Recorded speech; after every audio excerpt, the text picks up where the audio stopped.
ආයුබෝවන් ඔබෙක් වන්නේ අද දෙරණ මධ්‍යහන ප්‍රධාන පුවත් විකාශයත් සමගින් ප්‍රථමයෙන් පුවත් සිරස්තල. වෙසක් පුන් පොහෝ දිනය අදයි. නිවසට සීමාවවත් තෙමගුල බැතියෙන් සැමරේ. තවත් සයිනෝෆාම් එන්නත් මාත්‍රා ලක්ෂ 5ක් දිවයිනට පලාගිය කොවිඩ් ආසාදිතයන් දෙදෙනෙකු සොයා මෙහෙයුම්. එක්ස්ප්‍රස් පර්ල් තවමත් ගිනිගනී. මුහුදට වැටෙනු සුන්බුන් වෙරළට ප්‍රදේශවාසීන් අවවාද නොතකා සුන්බුන් ගෙදරගෙනයයි. බංග්ලාදේශය එක්දින තරඟාවලිය දෙවැනි තරගයේදීම ජයගනී.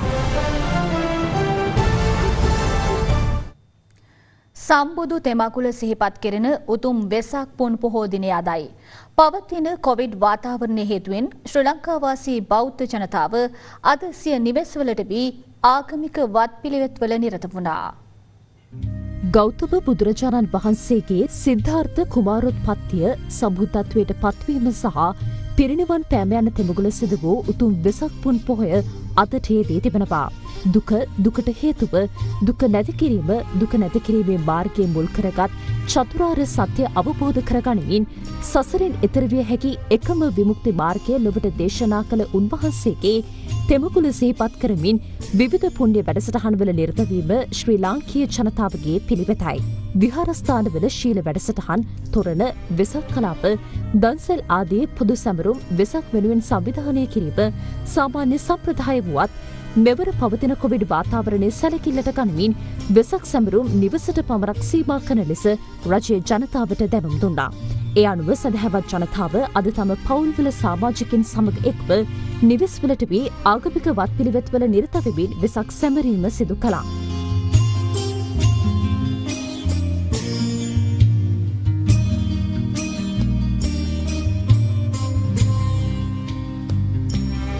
මේ අතර වෙසක් දින පණිවිඩයක් නිකුත් කරමින් ජනාධිපති ගෝඨාභය රාජපක්ෂ මහතා උතුම් තෙමකුල සිහි කිරීමට තම තමන්ගේ නිවෙස්වල රැඳී සිටමින් ආමිස සහ ප්‍රතිපත්ති පූජාවන්ගේ යෙදෙන ලෙස සැදැහැවතුන්ගෙන් ඉල්ලා සිටිනවා. අග්‍රාමාත්‍ය මහින්ද රාජපක්ෂ මහතාද වෙසක් පුන් පොහෝ දිනයේ නිමිත්තෙන් පණිවිඩයක් නිකුත් කර තිබෙනවා. බෞද්ධ දර්ශනයේ එන ඉගැන්වීම් ප්‍රායෝගිකව වටහා ගැනීමටත් බුදුන් වහන්සේ වඩාත් අගය කොට සැලකූ ප්‍රතිපත්ති පූජාවන්ට නැඹුරු වීමටත් මෙම කාලය වඩාත් යෝග්‍ය බව මගේ විශ්වාසයයි. බුදුරජාණන් වහන්සේ දේශනා කොට වදාළ ශ්‍රී සද්ධර්මය නිවැරදිව අවබෝධ කර ගැනීම මෙවන් අභියෝගාත්මක කාලයකට මුහුණදී ධර්මානුකූල ජීවත් වීම සඳහා මනා පිටුබලයක් සපයනවා. මේ අතර ටීවී දෙරණ සහ FM දෙරණ සමගාමී විකාශයක් ලෙස ගෙනෙන දෙරණ අභිවාදනා සුපින්පර වෙසක් සජීවී විකාශය අදත් රැගෙනෙනු ලැබුවේ සම්බුදු පහසලත් කැලණි පුදබිමේ සිටයි. සෞඛ්‍ය මාර්ගෝපදේශවලට අනුකූලව එහි වැඩසටහන් පැවැත්වෙනවා. තථාගතයන් වහන්සේ දේශනා කරන ලදී ධර්මයේ සබාව සත්‍ය යථාව අපට දිනෙන් දිනම අවබෝධ වෙමින් පැවතීම. අලුයම පහට සීල සමාදාන වැඩසටහනෙන් වැඩසටහන් මාලාව ඇරඹී අතර ධර්ම දේශනා මෙන්ම ධර්ම සාකච්ඡා කිහිපයක්ද ඊට ඇතුළත්. එමෙන්ම යෝජිත ත්‍රිපිටක සංරක්ෂණ පනත පිළිබඳ සංවාදයක්ද පවත්වන්නේ විද්වත් නාහිමිපාණන් වහන්සේගේ සහභාගීත්වයෙන්.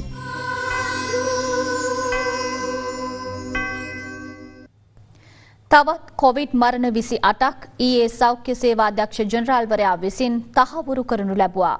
ඒ සමග මෙරට සමස්ත COVID-19 මරණ සංඛ්‍යාව 1269ක් දක්වා ඉහළ යනවා. මෙතර මෙරට කොවිඩ් මර්ධන එන්නත් කරන වැඩසටහන සඳහා අවශ්‍ය සයිනෝෆාම් එන්නත් මාත්‍රා ලක්ෂ 5ක් අද අලුයම දිවයිනට රැගෙන එනු ලැබුවා. ජනාධිපති මාධ්‍යංශය සඳහන් කළේ එම එන්නත් තොගය අද සිට ජනතාවට ලබා දීම සඳහා ජනාධිපති ගෝඨාභය රාජපක්ෂ මහතා අදාළ අංශ වෙත උපදෙස් ලබා දී ඇති බවයි.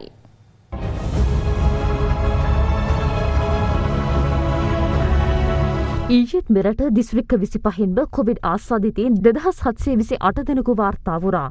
ඉන් වැඩිම ආසාදිතයින් පිරිසක් හඳුනාගෙන තිබුණේ ගම්පහ දිස්ත්‍රික්කයෙන්. එම සංඛ්‍යාව 558ක්. ගම්පහ දිස්ත්‍රික්කයේ කඩවත, කැලණිය, කුච්චිකඩේ, මිනුවන්ගොඩ, මීරිගම යන ප්‍රදේශවලින් වැඩි වශයෙන් කොවිඩ් ආසාදිතයින් වාර්තා වී තිබුණා. දෙවැනියට වැඩිම ආසාදිතයින් ප්‍රමාණය වන 522 දෙනෙකු වාර්තා වුණේ කොළඹ දිස්ත්‍රික්කයෙන්. එම දිස්ත්‍රික්කයේ වැඩි වශයෙන් ආසාදිතයින් වාර්තා වී තිබුණේ පාදුක්ක, බොරලස්කමුව, ගල්කිස්ස, අවිස්සාවේල්ල, හෝමාගම, මහරගම සහ මොරටුව යන ප්‍රදේශවලින්. ඉන්පසු වැඩිම ආසාදිතින් කළුතර දිස්ත්‍රික්කයෙන් වාර්තා වූ අතර එම සංඛ්‍යාව 476ක්.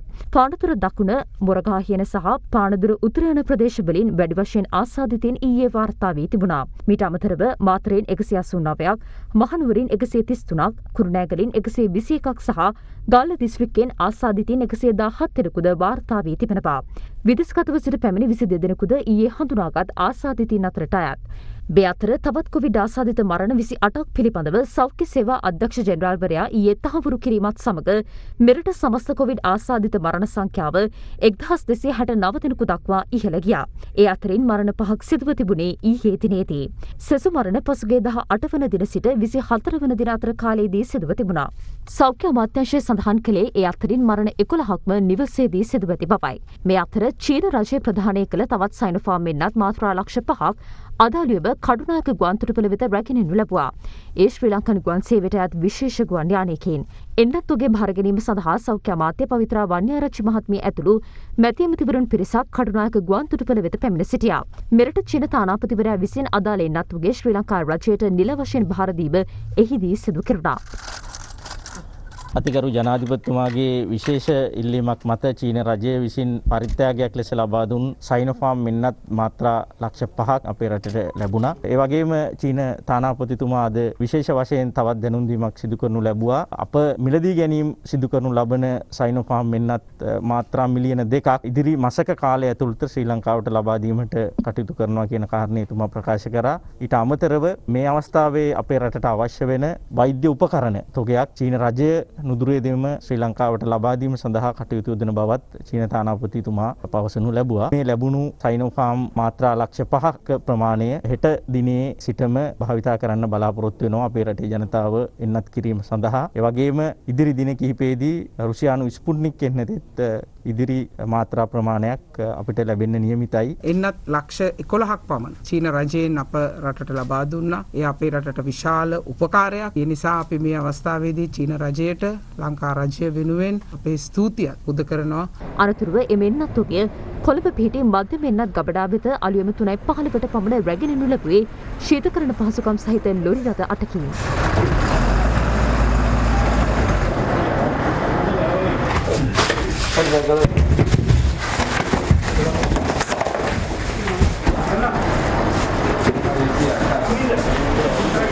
මේ අතර වෛද්‍යවරුන්ගේ පවුල්වල සමාජිකයින්ට කොවිඩ් එන්නත ලබා දීම පිළිබඳ පසුගිය දිනවල විවේචන එල්ල වුණා. එවැනි පසුබිමක අතිතිරේත් වෛද්‍යවරුන්ගේ පවුල්වල සමාජිකයින්ට කොවිඩ් එන්නත් ලබා දීම කොළඹ අක්ෂි රෝහලේදී සිදු කෙරුණා. අප වාර්තාකරු පැවසුවේ සෞඛ්‍ය මාර්ගෝපදේශක නොතකමින් විශාල පිරිසක් එහි රැඳී සිටිනු දක්නට ලැබුණු බවයි. කියන වෛද්‍යවරුන්ගේ පවුල්වලද? වෛද්‍යවරු උපදෙස් දෙලා නැද්ද මීටරේ දුර තියානින්න පවුල්වල අයට? මීටරේ දුර තමයි දැන් ලං වෙලා. නඩුව ගන්න මීටරේ මේක අත දිගාරින්න පෙට්‍රල් තමන්ගේ දුර පේනවනේ. හැම කෙනෙක්ම අතේ දුර තියාගන්නවා. මෙරට එන්නත්කරණයේ ආරම්භයේ සිට ඊයේ වන විට කොවිෂීල්ඩ් එන්නතේ පළමු මාත්‍රාව පුද්ගලයන් 9,25,242 දෙනෙකුට ලබා දී තිබෙනවා. සයිනෝෆාම් එන්නතේ පළමු මාත්‍රාව ලබාගත් පිරිස 5,17,824. ස්පුට්නික් V එන්නත 14,984 දෙනෙකුට ලබා දී තිබුණා. එමෙන්ම කොවිෂීල්ඩ් එන්නතේ දෙවන මාත්‍රාව ලබා දී ඇති සංඛ්‍යාව 3,38,493. සයිනෝෆාම් දෙවන මාත්‍රාව 2,435 දෙනෙකුට මේ වන විට ලබා දී තිබෙනවා. ඒ අනුව මේ වන විට කොවිඩ් එන්නතක එක් මාත්‍රාවක් හෝ ලබාගත් සමස්ත පුද්ගලින් ගණන 14,58,050ක්. මෙරට සමස්ත කොවිඩ්-19 ආසාදිතින් ගණන 1,69,900ක් දක්වා ඉහළ ගොස් තිබෙනවා. සුවය ලැබූ සමස්ත ආසාදිතින් සංඛ්‍යාව 1,41,175. තවදුරටත් රෝහල්ගත ප්‍රතිකාර ලබන කොවිඩ් ආසාදිතින් සංඛ්‍යාව 27,456ක්.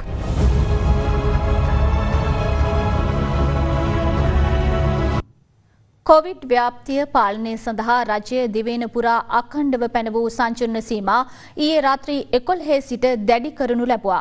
ඒ අනුව අද සිට දිවයිනම ආවරණය වන පරිදි සංචලන සීමා ක්‍රියාත්මකයි. මේ අතර කොවිඩ් ආසාදිතය වී ඇති බවට හඳුනා ගැනීමෙන් පසු පලා ගිය ආසාදිතින් දෙදෙනෙකු සොයා පොලිසිය විමර්ශන ආරම්භ කර තිබෙනවා. කොවිඩ් ව්‍යාප්තිය පාලනය සඳහා මේ 21 වනදා පැන වූ අඛණ්ඩ සංචරණ සීමා එළපෙන ජුනි 7 වනදා දක්වා ක්‍රියාත්මකයි. එම සංචරණ සීමා අත්‍යවශ්‍ය ද්‍රව්‍ය මිලදී ගැනීම සඳහා ඊයේ අලුයම 4ට ලිහිල් කර නැවතත් රාත්‍රී 11 සිට පනවනු ලැබුවා. ඒ අනුව සංචරණ සීමා දැඩි කිරීම හේතුවෙන් දිවයින පුරා අද උදැසන වන විට දිස් වූයේ දැඩි පාළු ස්වභාවයක්. සංචරණ සීමා කඩ කරන්නන් සොයා පොලිසිය සහ ආරක්ෂක අංශ අදත් මෙහෙයුම් ක්‍රියාත්මක කළා. එමෙන්ම අත්‍යවශ්‍ය සේවාවන් සඳහා ගමන් කරන්නන්ද පොලිස් මාර්ග පාදකවලදී අද දැඩි සෝදිසියකට ලක් කළා. මේ අතර ආහාර සහ ඖෂධ වැනි අත්‍යවශ්‍ය භාණ්ඩ මිලදී ගැනීමට ඊයේ සංචරණ සීමා ලිහිල් කරනු කාලය තුළ නිරෝධායන නීති උල්ලංඝනය කළ පුද්ගලයන් 686 දෙනෙකු අත්අඩංගුවටගෙන තිබෙනවා. කොවිඩ් ව්‍යාප්තිය පාලනයට අඛණ්ඩ සංචරණ සීමා පනවන බැවින් අත්‍යවශ්‍ය ද්‍රව්‍ය රැස් කර ගැනීම සඳහා ලබා දී තිබූ සහන කාලයේ වාහනවලින් නගරවල වෙළඳසැල් වෙත නොයන ලෙස රජය දැනුම් දී තිබුණා. ඒ එම කාලය තුළ ජනතා ඒකරාශී වීම පාලනය සඳහායි. එහෙත් ජනතාවගේ සුභසිද්ධිය වෙනුවෙන් රජය ගත් එම තීරණය ඇතැම් පාර්ශව සිය සමාජ මාධ්‍ය ඔස්සේ සමච්චලයට ලක් කර තිබුණා.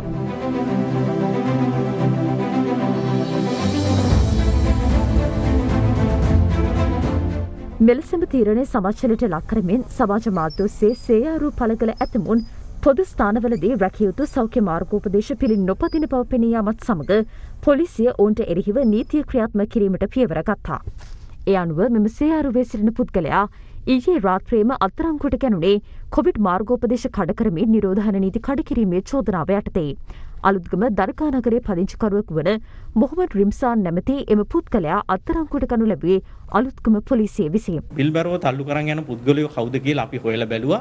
සමගි ජන බලවේගයේ පාර්ලිමේන්තු මන්ත්‍රීවරයෙක්ගේ සමීප හිතවතෙක් තමයි කෙනෙක්. ඒ වගේම තවත් පුද්ගලයෙක් මුහුණු ආවරණයක් නැතුව බිල්බරවක් තල්ලු කරගෙන ගිහිල්ලා අද හුට විරුද්ධව නීතිමය ක්‍රියාමාර්ග අරගෙන තියෙනවා. ඒක නිසා හිතාමතාම සැලසුම් සහගතව මේ වැඩපිළිවෙල අවඥාවට ලක් කරන්න කරපු දෙයක් කියන එක අපි ජනතාවට කියන්න ඕන. ඒකක් හැටියට අප මේ හැසිරීම අපි පිළිකුලෙන් යුතුව හෙලා දකිනවා. ඒ වගේම අප රටේ ජනතාවගෙන් ඉල්ලා සිටිනවා සංචරණ සීමා පැවැත්වෙන කාලය තුල පරිස්සමින් ගෙදරට වෙලා ඉන්න මේ රෝගය පැතිර යාම වැළැක්වීම සඳහා ඔබගේ සම්පූර්ණ සහයෝගය ලබා දෙන්න කියලා. මේ අතර කොවිඩ් ආසාදිත බවට හඳුනාගත් බූස්ස බන්ධනාගාරයේ රැඳවියෙකු අඟුරුකොළ පැලස ප්‍රතිකාර මධ්‍යස්ථානයේ වෙත රැගෙන යමින් සිටින අතරතුර පලා ගොස් තිබෙනවා. බන්ධනාගාර මාධ්‍ය ප්‍රකාශක බන්ධනාගාර කොමසාරිස් චන්දන ඒකනායක මහතා සඳහන් කළේ එම රැඳවියා බස් රථයේ ජනේලෙන් පැන පලා ගොස් ඇති බවයි. පලාගිය රැඳවියා සොයා විශේෂ මෙහෙයුමක් ආරම්භ කර තිබෙනවා. මේ අතර කොවිඩ්-19 ආසාදිතයෙකු ලෙස හඳුනාගත් පුද්ගලයෙක් ඊයේ පස්වරුවේ කොල්ලුපිටිය ප්‍රදේශයේ පිහිටි පෞද්ගලික රෝහලකින් පලා ගොස් තිබෙනවා. පොලිසිය පැවසුවේ අම්පාර වරිපතච්චන ප්‍රදේශයේ පදිංචි මොහමඩ් රිකාස් නැමැති මෙම පුද්ගලයා පිළිබඳ තොරතුරක් ඇතනම් 0.71 859යි 1579 යන දුරකථන අංකයට දැනුම් දෙන ලෙස මහජනතාවගෙන් ඉල්ලීමක් කරන බවයි. කොළඹ වරායට නුදුරින් වූ මුහුදේ පිපිරීමට ලක් වූ MP එක්ස්ප්‍රස් පර්ල් නෞකාව තව දුරටත් ගිනි ගනිමින් පවතින බව සමුද්‍රීය පරිසර ආරක්ෂණ අධිකාරිය පවසනවා. මේ අතර නෞකාවේ බහලුම්වල තිබී මුහුදට එක් වූ අපද්‍රව්‍ය කොටස් උස්වැටකෙයාව හා මීගමුව අතර වෙරළ තීරයට ගොඩගසමින් පවතින බවට වාර්තා වනවා. සිංගප්පූරු දශයටතේ ලියාපදිංචි කර ඇති එක්ස්ප්‍රස් පර්ල් නෞකාව රසායනික ද්‍රව්‍ය අතුරු බහලුම් 1486ක් ප්‍රවාහනය කරමින් කොළඹ වරායට පැමිණෙමින් තිබුණේ ඉන්දියාවේ හසීරා වරායේ සිටයි. නමුත් පසුගිය 20 වෙනිදා කොළඹ වරායට නාවික සැතපුම් 9.5ක දුරින් මුහුදු ප්‍රදේශයේදී මේ නෞකාවේ ගින්නක් හටගත්තා. ශ්‍රී ලංකා නාවික හමුදාව, ගුවන් හමුදාව සහ ශ්‍රී ලංකා වරාය අධිකාරිය ගින්න පාලනය කළත් ඊයේ උදෑසන නෞකාව පුපුරා ගිය අතර එහිදී බහලුම් කිහිපයක්ද මුහුදට ඇද වැටී තිබුණා. මේ හේතුවෙන් නෞකාවේ ගින්න තීව්‍ර වූ අතර නෞකාවේ තැන්පත් කර තිබූ බහලුම් රැසක් මේ වන විටත් ගිනි ගනිමින් පවතිනවා. මේ අතර අද දිනේ නෞකාවේ ගින්න පාලනය සඳහා ගුවන් හමුදාවට අයත් බෙල් 212 වර්ගයේ හෙලිකොප්ටර් යානාවක් යොදා ගනිමින් නෞකාව මතට රසායනික ද්‍රව්‍ය කිලෝග්‍රෑම් 425ක් හෙළු බව ශ්‍රී ලංකා ගුවන් හමුදාව සඳහන් කළා. මීට අමතරව ගින්නේ වර්තමාන තත්ත්වය පිළිබඳව අදාළ අංශ දැනුවත් කිරීමට එම හෙලිකොප්ටර් යානය යොදාගෙන තිබෙනවා.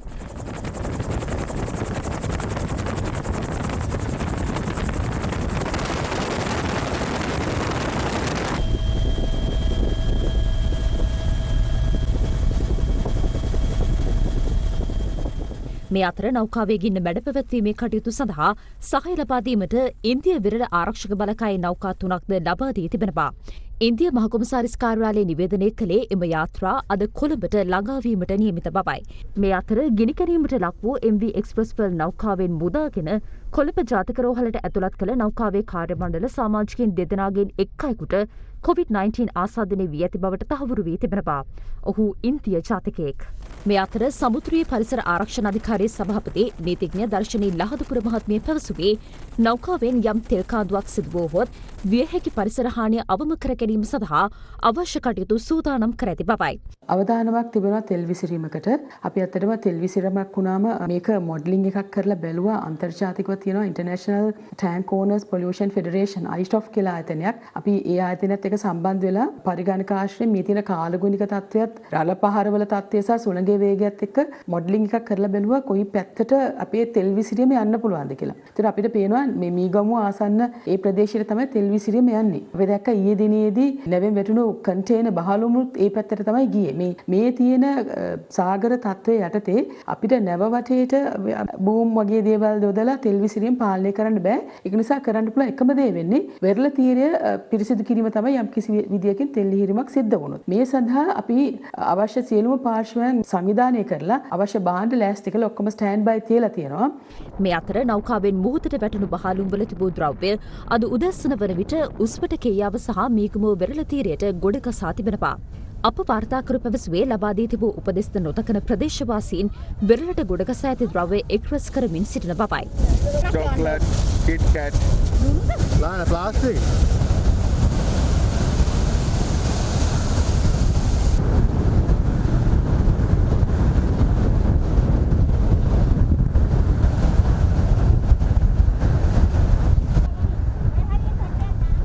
අන්තර 4:00 විතර තමයි මේ කන්ටේනර් එක ගොඩට ආවේ. ඉතින් එනවා අර පිච්චිච්ච මේ ජරාව තමයි ගොඩක් එන්නේ. ඉතින් මේක ඇතුලේ නම් එහෙම ලොකුවට බඩු තිබුණේ නැහැ.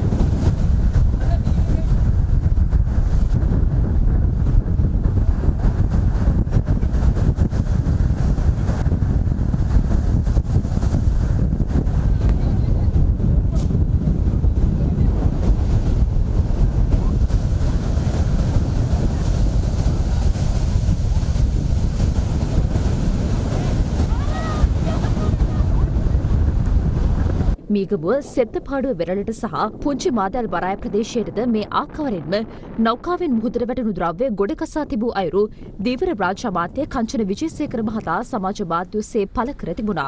එලෙස ගොඩකසා තිබූ ද්‍රව්‍ය අතර බහලුමක් සහ තවත් ද්‍රව්‍ය අඩංගු මළු කිහිපයක්ද දක්නට ලැබෙනවා. මේ අතර පිපිරීමට ලක් වූ MV එක්ස්ප්‍රස් පෙර් නෞකාවේ මුහුදට වැටී ඇති බහලුම්වල අන්තරායකර රසායනික ද්‍රව්‍ය අඩංගු වී හැකි බැවින් වෙරළට පාවී යන ද්‍රව්‍ය ඇල්ලීමෙන් වළකින ලෙස සමුද්‍රීය පරිසර ආරක්ෂණ අධිකාරිය යලි ජනතාවට අවධාරණය කරනවා. කිසිම දෙයක් පාවෙලා මුහුදට ඇවිල්ලා තැම්පත් වෙලා තියෙනවා නම් අල්ලන්න එපා, ඒ තැනට යන්න එපා, විවෘත කරන්න බලන්න එපා. කුතුහලය නිසා මේවා තුල අන්තරායකාර දේවල් අඩංගු වෙන්න පුළුවන්. මේ ඔබේ සෞඛ්‍යයට, ජීවිත ආරක්ෂාවට බලපෑමක් වෙන්න පුළුවන්.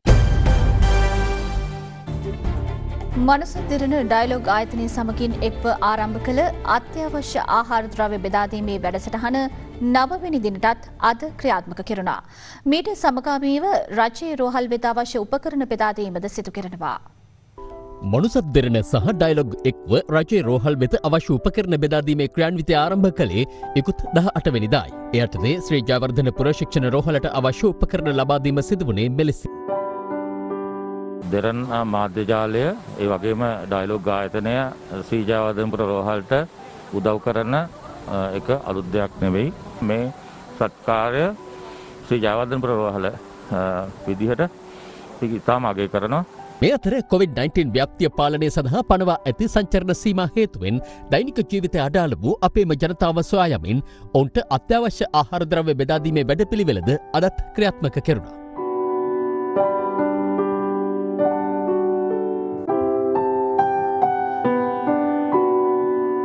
මනුසත් දිරණ සහ ඩයලොග් එක්ව මෙම සමාජ සත්කාරය ඉදිරියේදීත් අඛණ්ඩව ක්‍රියාත්මක කිරීමට නියමිතයි. දැන් කෙටි විරාමයක්.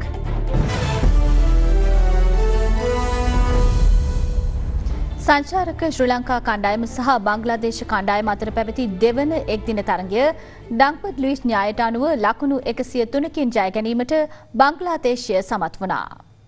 තරගේ කාසේ වාසිය දිනා පළමුව පන්දුවට පහර දුන් බංග්ලාදේශයේ පන්දු වාර 48යි එක් පන්දුවකදී සියලු දෙනා දැවී ලකුණු 246ක් රැස් කළා.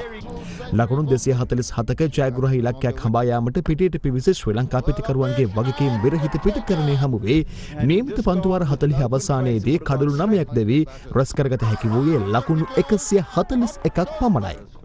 ඒ සමග තවත් එක් දින තරගයක් ඉතිරිව තිබේදීම තරගාවලියේ ජය හිමි කර ගැනීමට බංග්ලාදේශය සමත් වුණා. මේ අතර ඊයේ ලැබූ ජයග්‍රහණයත් සමග තමන් සහභාගී වූ තරග 8ක් ජයගත් බංග්ලාදේශය ලෝක කුසලාන සුපර් ලීග් තරගාවලියේ පළමු ස්ථානය දක්වා ඉදිරියට පැමිණියා. තමන් සහභාගී වූ තරග පහින් එක් තරගයක් හෝ ජය ගැනීමට නොහැකි වූ ශ්‍රී ලංකාව ප්‍රසාද ලකුණු සටහනේ 12 වෙනි ස්ථානයේ පසුවන්නේ ඍණ ලකුණු 2ක්ද ලබා ගනිමින්. ඒත් සමගින් පුවත් විකාශය අවසන් වනවා. සුබ දවසක්.